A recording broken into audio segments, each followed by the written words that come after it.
Hey everyone, welcome to the Nerditorium where we discuss this, that, and the other, or news and not news if you prefer that term. Wow. So, with me are Tejas and Jishnu. How do you guys do? Great. Dandy. Tell me something. Have you guys watched this Tenet trailer that has dropped within Fortnite? And now on the general internet, but within Fortnite. What does that mean?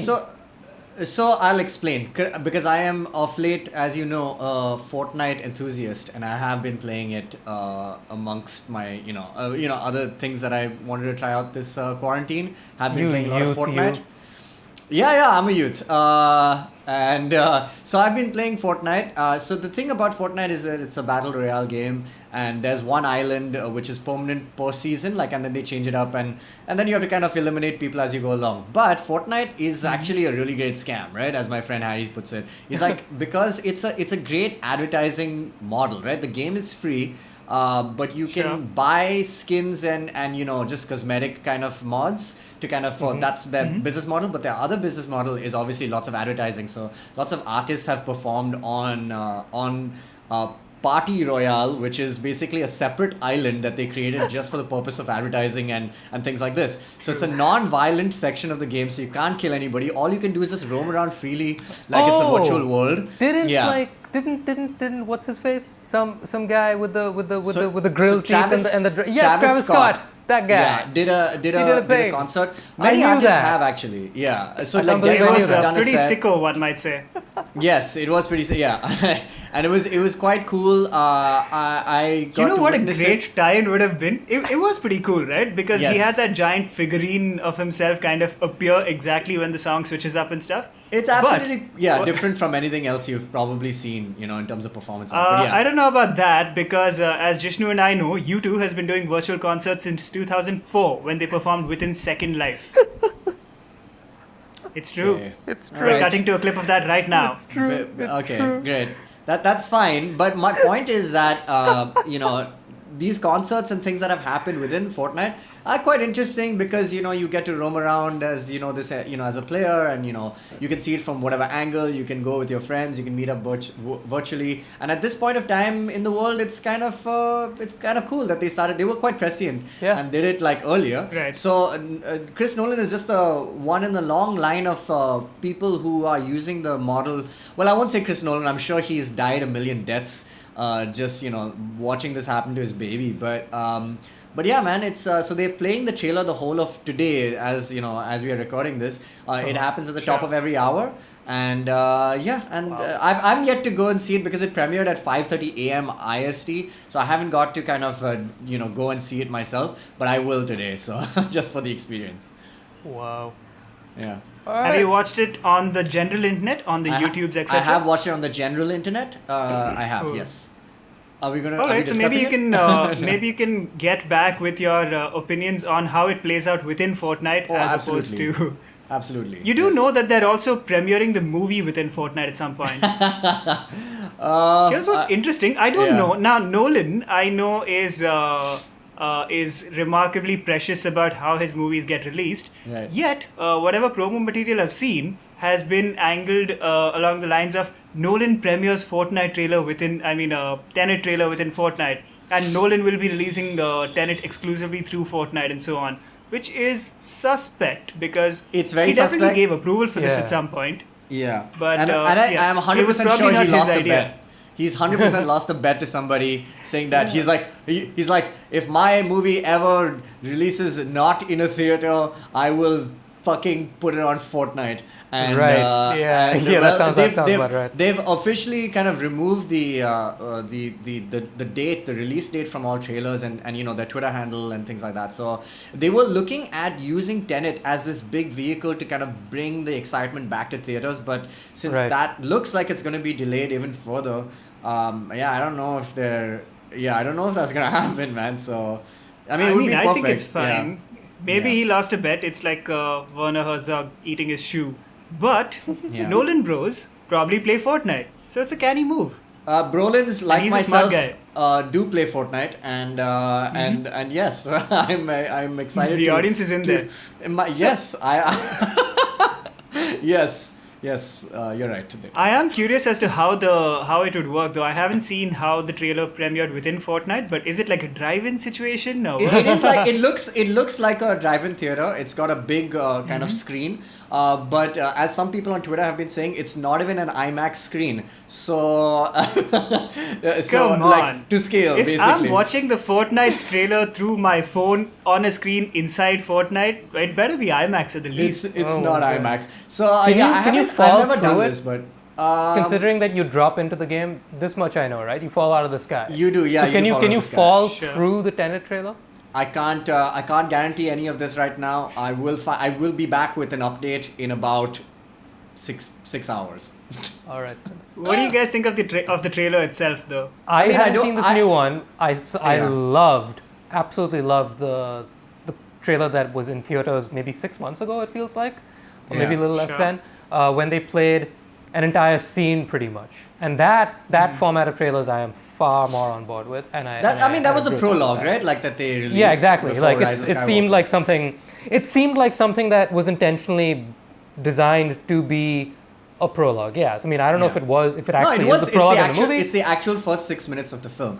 I Is will it? say this: that if you're interested in going in like without any details, then definitely avoid this trailer because it kind of Yeah. does a little bit of table setting. Right. You know, just for genre's sake, more than Yeah. anything else, without giving too many Yeah, I details. don't think but it's harmful. yeah, it's not harmful. too much table setting. But if you ask want me. to, if you Yeah. want to go in without knowing what the key, I'd say, mechanic of the film is, like what the Yeah. film is based on, like how Inception, you know, it's like it's Right, about dream right. sharing and things like that. So Yeah. if you want to go in without that, then I'd say avoid this trailer. Yeah. Yeah. Yeah. I want It's a to great- go in it's a great blind trailer, though. mainly. I want to go in blind mainly because knowing that this, he's done movies like Inception where it's all based on the gimmick of something that's very not outlandishly new, but new enough that like it needs a good explanation within the narrative of the film. I want to let the narrative explain it to me rather than a chopped up edit showing me expositional moments. So Yeah. just like to his credit, I want to just like let him explain it the way that he would like to explain it, and sort of hope that Well, he he sticks wants the to landing explain with it through Fortnite, so you better get on that game then. So I will say this also that the music of the trailer is really really nice. It's for a change. It doesn't have the big bam kind of parts of previous Hans Zimmer because I think Ludwig Göransson, the guy who did Black Panther and a bunch of amazing shows, has done the music. So it's discernibly different in style. I mean, like it's still got the same kind of like epic kind of feels to it, like chord structure wise, but like just it's refreshing. It's cool.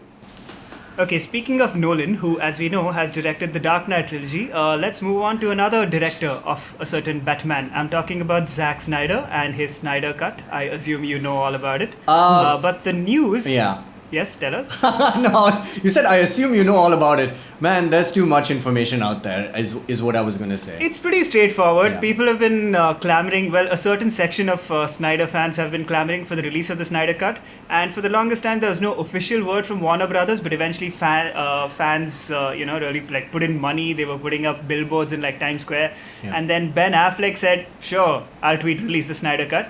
And eventually, Warner Brothers capitulated and said, cool, 2021, you'll get the Snyder Cut. And on That seems to be the HBO situation. Max, no less. So that I suspect so that's a large part of it, right? Warner Brothers is very likely releasing this also to shore up the prospects for HBO Max. Absolutely, yes, for sure. There's 100 business reasons behind this thing, but I think Yeah. the one that we should kind of talk about is definitely the idea of like, why they have kind of gone ahead with this. And is it because of the fans and about how vocal they are? I mean, yes, of course, it was a personal tragedy that kind of stopped Zack Snyder from completing his, so to speak, like vision of this film, which was apparently 4 hours long. And apparently there were lots of reshoots that Joss Whedon, who took over, direction, he did. And a lot of fans are saying that, oh yeah, it's 80% of the film. They end up going to Apocalypse. They fight Darkseid. I was just like, dude, where is this? Why have we not seen anything apart from some slightly grainy black and white stills? And I couldn't for the longest time believe that they would actually adhere and give in to these fans and say that, yeah, you know what? Fuck it, we're gonna send you a cut.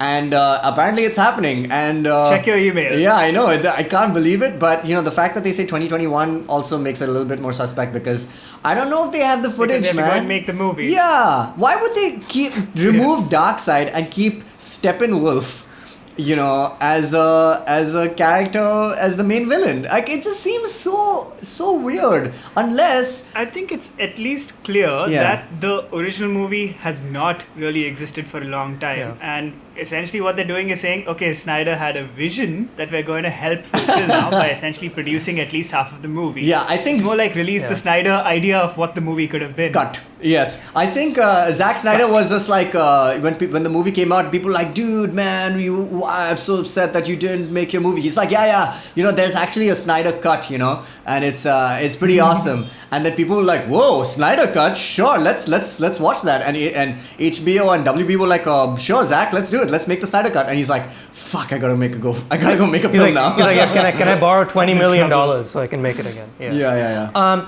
Question: do we know how Joss Whedon feels about all of this? No. He hasn't really said Because- anything, because, but you I know, the suspect fir- he'll maintain a dignified silence. Yeah, because I the first time that I had like a red flag went up for me, apart from like the obvious things of like, wow, fans are very noisy these days, was when I saw Gal Gadot tweet about it, and it wasn't They just all fans. did. The entire cast did, right? Saying hashtag yeah, but release like the Snyder I believe Cut. she was the first one, or like whoever the first one was, the first one that I saw, I think it was hers. Point is, when that happened, like. It's a very naive sentiment that I would like to maintain, but it makes me feel good to think that on, quote unquote, the highest level of professionalism within the field of these Hollywood blockbusters, I would like to think that everybody on set believes in what they're making and it's like one cohesive unit and that they're all doing it together as a team.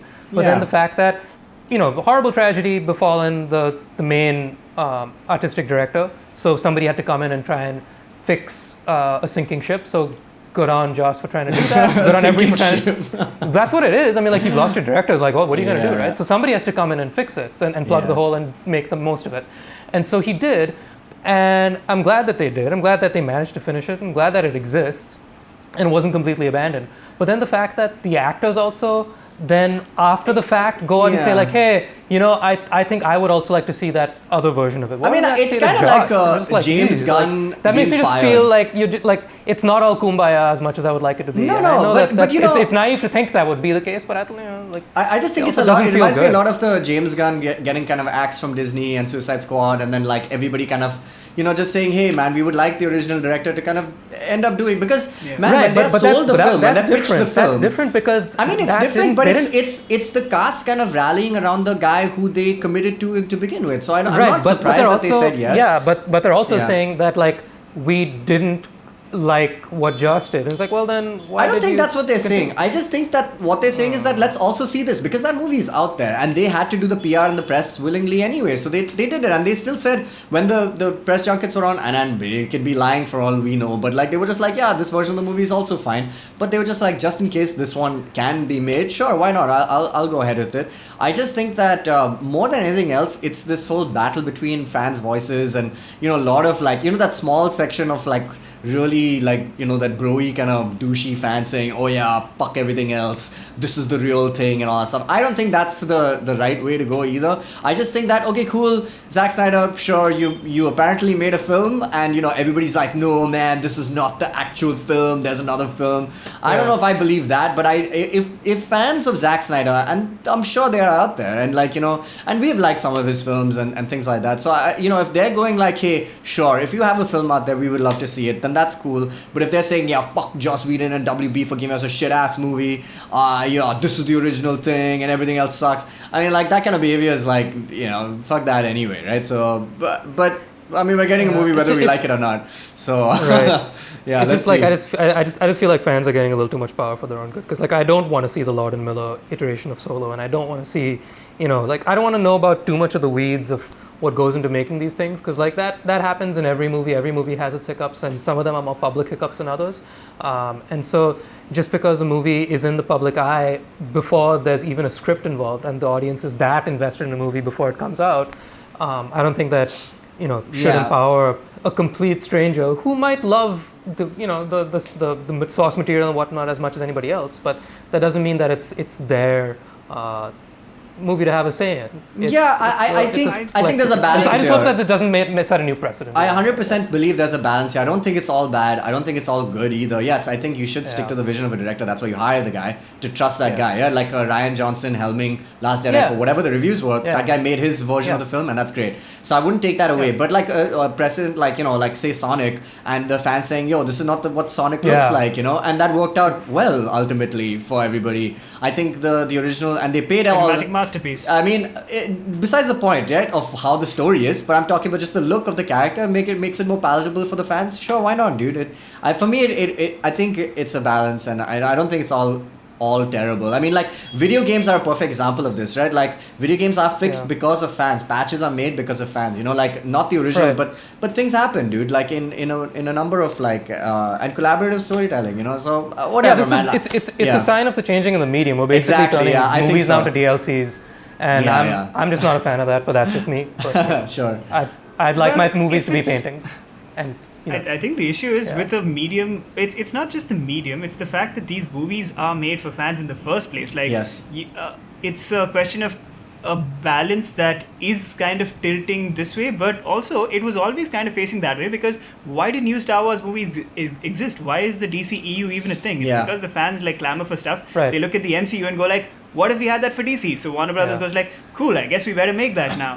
And it's just a continuation of the same trend. So it's slightly it's not like it's David Lynch coming out and going like, this is my artistic vision and I have to do exactly that. You're not going to see you're not going to see a new cut of the Irishman or Marriage Story. You'll never see that, right? But these movies, you're right. Because the fans have signed on for the directors, whereas with most superhero movies, at the least, fans are signing on for what they want to see and not necessarily what you want to show them. Yeah. Right. True. Yeah, man. So I think it's fine. However, I think we can safely say that the important thing is, no matter what happens with the actual movie, even if the Snyder Cut turns out to be a cinematic masterpiece, at this point, we at least don't care. Yes. Yeah, not too much. Well, I guess we'll find out in 2021. We will see y'all then, or next week, whenever an episode comes out. This has been the Nerditorium.